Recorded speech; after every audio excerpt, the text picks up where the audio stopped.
Hai guys, selamat datang di YouTube channel iGadget bersama aku Yusri Adiputra. Dan di dalam kotak ini ada sebuah handphone yang harga awal perilisannya itu harganya mencapai 10 jutaan. Dan sekarang di tahun 2021 harganya itu turun drastis, cuma 1 jutaan aja dalam kondisi bekas. Jadi di video kali ini kita akan unboxing sekaligus review singkat Sony XZ Premium. Jadi langsung aja kita mulai videonya. Yuk langsung aja kita buka.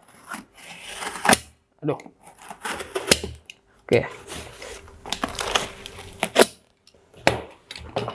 Oke, sudah. Basah sekali ya saya bukanya.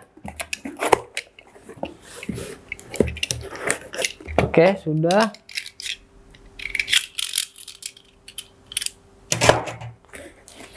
Oke, ini dia dalam isinya. Cuman ada ini handphone aja batangan. Jadi ini bubble wrap-nya lumayan banyak ya dikasihnya ya. Jadi kayaknya aman lah kondisinya. Oke.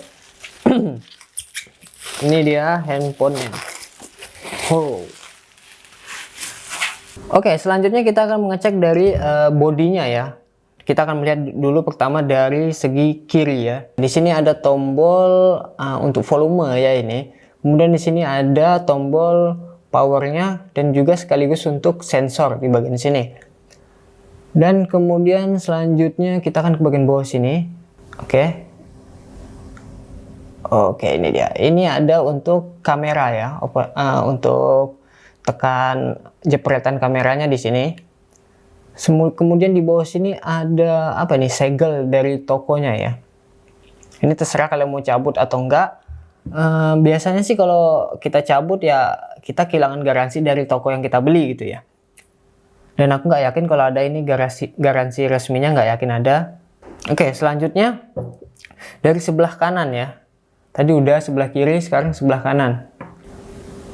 Di sini ada, ini bukan tombol ini untuk SIM tray-nya. Bukan, ini micro SD. Nah ini dia, ini micro SD-nya. Jadi ini untuk memori eksternal ya, tambahan memori eksternal. Jadi kita bisa input lagi memori eksternalnya.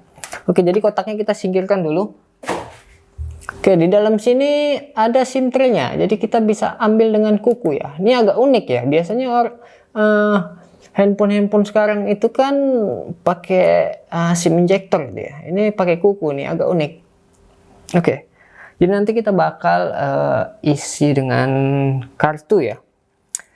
Ya sekaligus kita setting APN-nya gitu, karena setiap kali orang beli handphone Android dan sejenisnya itu dia kesulitan untuk handphone bekas ya, kesulitan untuk setting APN-nya gitu. Jadi udah dimasukin kartu tapi nggak bisa internet juga gitu.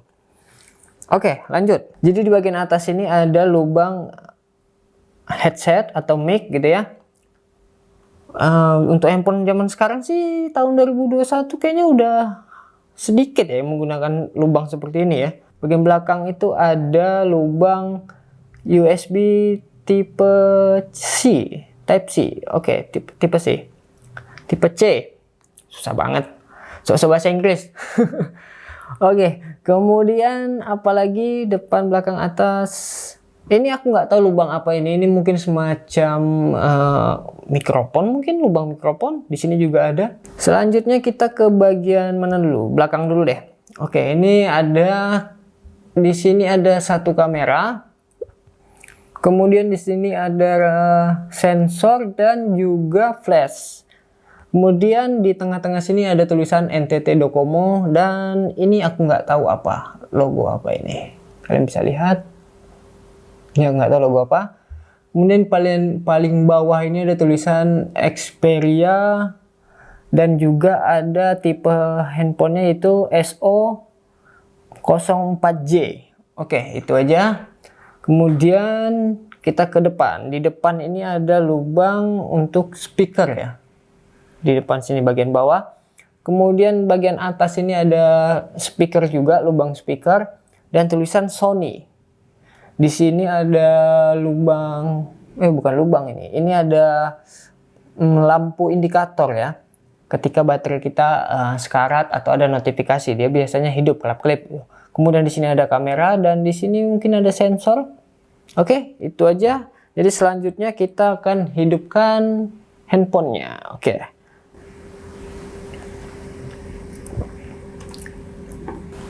sudah hidup.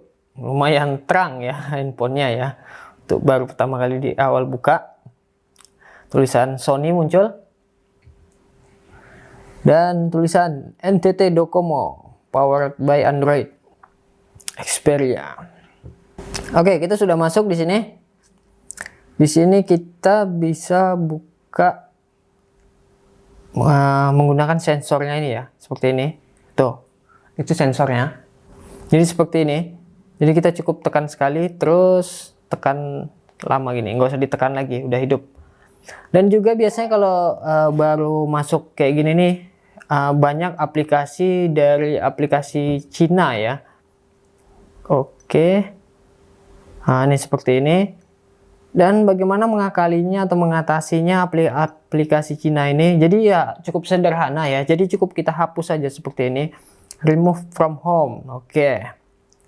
Ini kita hapus juga, uninstall. Oke. Terus apalagi nih yang mau kita, ini banyak nih kan. Kita hapusin juga, remove. Ini kita uninstall. Oke. Ini juga ini apa ini? Disable app. Coba kita buka dulu apa ini. Oke aja. Ini bukan tulisan Cina ya, tapi tulisan Jepang gitu. Oke. Nah, udah kurang lebih kayak gitu. Sini juga ada aplikasi-aplikasi lainnya lagi ya yang masih Cina. Jadi kalau kalian nggak suka sama tampilannya Cina tulisan, bukan Cina, tulisan Jepangnya gitu, kalian bisa install aja gitu, uninstall aja. Selanjutnya kita akan mencoba memasukkan kartu ya. Masukkan kartunya dan kita setting APN-nya. SIM-nya seperti ini. Udah. Nah, masukkan seperti ini.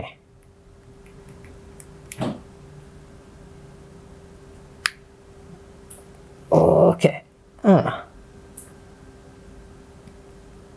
Apakah terbalik?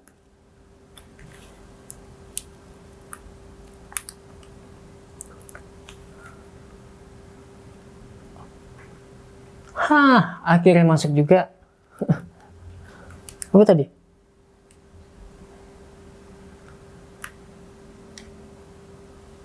Oh, dia ini mereset sendiri ya, auto. Jadi kalau kita masukkan SIM card, dia auto untuk restart.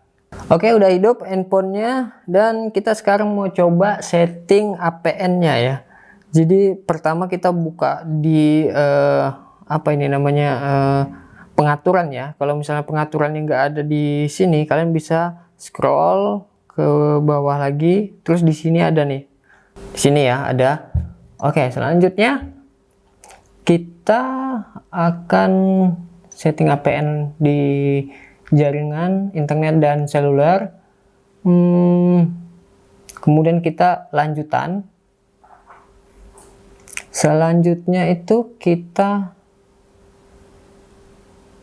jaringan seluler, oke. Selanjutnya lanjutan di sini.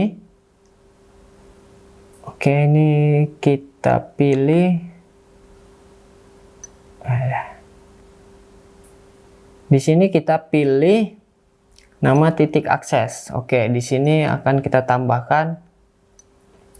Klik tambah di sini ada tulisan nama. Kita tulis aja Telkomsel ya, misalnya Telkomsel. Karena kartuku Telkomsel dan APN-nya juga tulis Telkomsel. Oke. Selesai dan selanjutnya sisanya semua ini nggak usah dipeduliin, cukup dua itu aja. Kemudian kita di sini ada pilihannya buang atau simpan. Yang jelas kita simpan. Oke.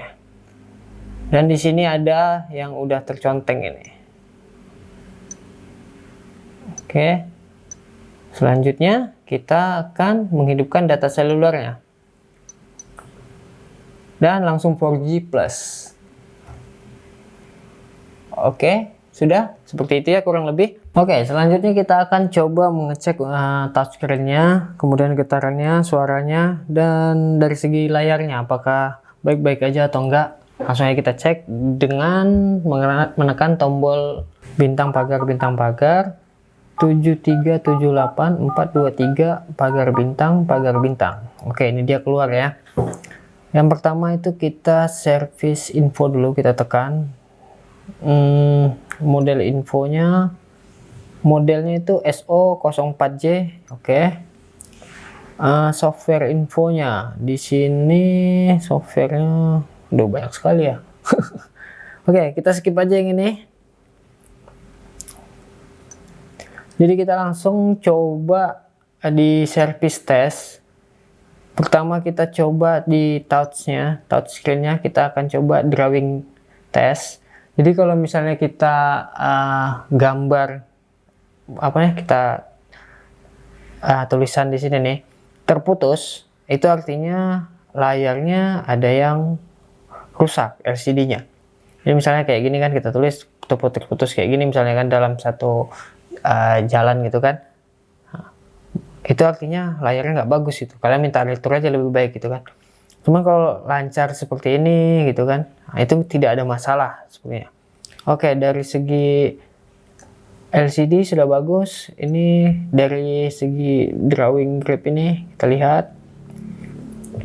Oke, apakah ada yang nggak kena tadi, bukan rusak.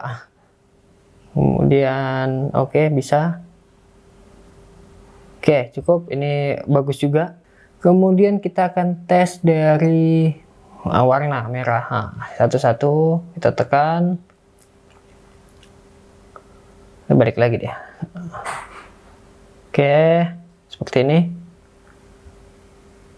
Sampai habis, artinya bagus. Kemudian tes blue. Oke, ini sama. Hijau juga sama, balik lagi. Tadi udah touchnya, sekarang displaynya. Dari displaynya ini warna putih. Nah, ini kelihatan tidak ada goresan sama sekali ya. Kita bisa melihat dari beberapa macam warna ya, nggak ada masalah sama sekali. Kemudian kita coba menggunakan speakernya ya. Kita coba, ini dia. Ini speaker kan kiri ya, kiri berarti sebelah atas ini. Oke, sini. Aduh. Sakit sih. Oke, sebelah kanan. Oke, sini nggak ada, di bawah sini aja yang adanya. Di sini. Nah. Oke. Speakernya bagus. Sekarang kita coba earphone-nya. Jadi kalau misalnya kita nelpon, seperti itu suaranya. Oke, bagus ya, nggak ada masalah. Kemudian kita coba apa lagi nih di sini? Earphone, mikrofonnya kita coba di sini. Tes 1 2 3. Au, au, guk guk guk.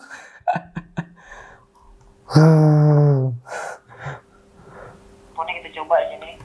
Tes 1 2 3. Au, au, guk guk guk. Oke, dari segi suaranya oke, mikrofonnya dan ini vibratornya, wow. Vibrator coy. Oke, getarannya oke, cukup. Terus flashnya seharusnya hidup katanya. Oke, hidup, sip. Apalagi yang mau dites di sini? Storage-nya udah oke, baterai health-nya bagus, nggak perlu diganti lagi katanya sini.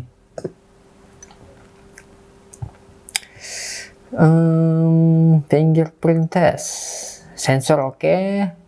Kemudian kita coba giroskopnya. Nah, seperti ini. Oke. Berarti bagus ya. Kemudian kita coba ke pressure sensornya. Jadi kalau misalnya di angka ini kalau kita misalnya tekan dia naik, artinya pressure-nya bagus dan handphone ini artinya belum pernah dibongkar gitu ya. Tapi kalau kita misalnya tekan gini dan dia tidak naik sama sekali dan tidak turun juga, artinya ini pernah dibongkar gitu. Bagian dalamnya udah dibongkar ya, mungkin untuk kebaikan pengguna handphonenya juga gitu kan, untuk diperbaiki bagian-bagian yang rusak seperti itu. Jadi ya menurutku nggak masalah sih, yang penting handphonenya berfungsi dengan baik gitu ya kan. Oke, kemudian kita akan melihat dari segi performanya. Oke, pertama baterainya ya. Sony Xperia XZ Premium dilengkapi dengan 3230 mAh dan juga handphone ini dilengkapi dengan fast charging ya, sudah support fast chargingnya. Dan untuk memorinya sendiri dia ini 64 GB memori internalnya dan RAM-nya 4 GB, lalu menggunakan chipset Snapdragon 835. Untuk sistemnya menggunakan Android 1, tapi bisa di-upgrade menjadi 9 ya. Dan itu sudah maksimal. Sedangkan di tahun 2001 ini sudah mencapai 11 ya. Memiliki layar 5,46 inci dan memiliki teknologi Triluminos display. Sehingga warna yang dihasilkan lebih natural dan jernih. IPS LCD 384 pixel dikali 2160 pixel. Sony Xperia XZ ini merupakan ponsel pertama pada tahun 2017 yang mengusung layar 4K HDR. Tapi buat untuk sebuah handphone itu 4K untuk layar ya, itu terlalu berlebihan ya. Jadi kita paling cuma untuk nonton film ya 4K itu. Kalau untuk media sosial lainnya itu buat apa kita 4K gitu ya. Malah kayaknya ngebebani handphone sendiri ya. Terus pemakaian baterainya pasti lebih cepat habis juga kalau kita menggunakan 4K gitu kan. Kemudian kita coba dari segi game ya. HP ini cukup lancar dan tidak ada masalah ketika bermain PUBG ya. Kita bisa menggunakan grafik smooth, ekstrim, dan HDR Ultra tanpa ada kendala sama sekali. Dan juga nggak ada lag sama sekali ketika bermain. Kemudian kita coba main game yang lainnya lagi nih. Ternyata asik-asik aja main game di handphone ini ya. Dan tidak ada masalah sama sekali. Sony XZ Premium ini memiliki banyak fitur di kameranya seperti gerak lambat atau slow-mo. Kemudian ada efek IR. Kemudian kita juga bisa setting secara manual di sini. Lalu ada efek kreatif dan panorama serta ada sound foto. Di kamera belakang itu memiliki spesifikasi 19 megapiksel dan bisa merekod video 4K 30 fps. Oke, sekarang menggunakan kamera belakang menggunakan 4K dan kita akan ngetes kecepatan dari fokusnya ya. Kita akan melihat kecepatan dari autofokusnya. Oke, lumayan cepat ya untuk autofokusnya ya. Dan kamera depan itu dengan spesifikasi 13 megapiksel. Kamera depan hanya bisa merekod dengan Full HD. Oke, ini menggunakan kamera depan dan kamera depan ini tidak didukung 4K ya. Jadi coba saya berjalan bagaimana stabilnya dan bisa melihat. Dan ini kualitas suaranya belum aku edit, jadi begini. Dan aku lagi posisinya di tepi jalan. Oh ya, jadi handphone ini juga sudah bersertifikat IP68, yaitu mampu bertahan terhadap debu dan air itu pada kedalaman 1,5 meter dan juga dalam waktu 30 menit itu. Tapi tetap aja aku saranin, karena ini handphone bekas, jadi aku nyaranin buat kalian untuk tidak melakukan uji coba terhadap tahan airnya ya. Karena ya kalian tanggung sendiri kalau kalian tetap nekat buat uji cobanya. Jadi kesimpulannya adalah handphone ini tidak rekomendasi buat kalian beli di tahun 2021 ini. Kenapa? Kalau kalian belinya itu dalam kondisi baru ya. Untuk sekarang HP Sony XZ Premium ini dihargai dengan 7.500.000 sampai dengan 9 jutaan dalam kondisi baru. Jadi bagusnya itu duitnya kalian simpan atau kalian beli handphone yang lainnya aja gitu, daripada kalian harus ngeluarin duit sampai 9 jutaan buat handphone ini gitu. Menurutku nggak rekomendasi sih, nggak worth it gitu. Tapi kalau kalian misalnya ingin beli handphone ini dalam kondisi second atau bekas, ini sangat rekomendasi untuk dibeli dan dipakai di tahun 2021. Karena di tahun ini harga second itu cuma 1,7 jutaan aja. Kalian udah dapat handphone dengan spek keren. Pertama dari segi performanya aja ya, handphone ini sudah menggunakan chipset Snapdragon. Jadi untuk para gamers, handphone ini sangat rekomendasi untuk kalian beli di tahun 2021 ini. Karena untuk bermain game ini sangat lancar dan tidak ada nge-lag sama sekali. Kemudian dari segi kualitas kameranya sendiri sudah bisa merekam kualitas hingga 4K 30 fps. Jadi sangat cocok untuk para YouTuber pemula gitu ya. Oh ya, jadi kalau kalian misalnya mau beli handphone second, jadi kalian harus tanya-tanya dulu sama sellernya atau baca-baca deskripsinya gitu. Karena kalian tahu ini bahwa ini adalah handphone second gitu. Jadi kalian tahu pasti kekurangan dan kelebihannya, dan kalian tanggung sendiri resikonya kalau kalian misalnya beli dengan kondisi second gitu. Oke, jadi segini dulu videonya. Kalau kalian suka sama videonya, jangan lupa untuk selalu support channel ini dengan cara like, comment, share, dan yang paling penting untuk subscribe. Dan kalau misalnya kalian mau beli handphone ini, silahkan cek link deskripsi di bawah ini. Oke, dan sampai jumpa lagi next video. Bye!